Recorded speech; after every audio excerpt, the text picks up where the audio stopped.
Sudah ada 16 tersangka dalam kasus dugaan korupsi tambang timah di Bangka Belitung. 2 di antaranya adalah sosok yang cukup dikenal, yaitu suami Sandra Dewi, Harvey Muiz dan Crazy Rich Helena Lim.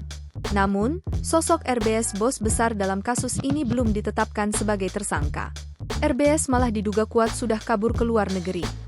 Sejumlah pihak meyakini ada orang kuat yang selama ini melindungi Helena Lim dan Harvey Muiz di kasus korupsi tata niaga komoditas timah wilayah izin usaha pertambangan, IUP, PT Timah Tbk tahun 2015 sampai 2022. Kepala Divisi Hukum Jaringan Advokasi Tambang, Jatam, Muhammad Jamil menduga seluruh tersangka kasus PT Timah cuma sebagai operator saja.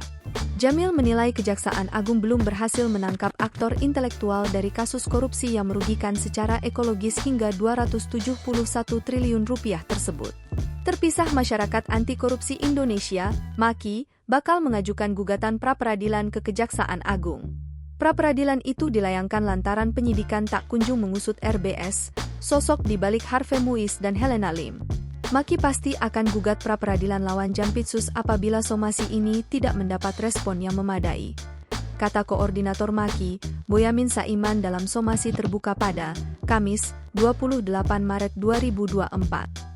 Rencananya, pra-peradilan akan didaftarkan bulan depan jika Kejaksaan Agung belum menetapkan RBS sebagai tersangka.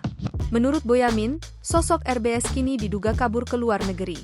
Sedangkan dari Kejaksaan Agung sejauh ini belum memberikan tanggapan hingga berita ini ditulis.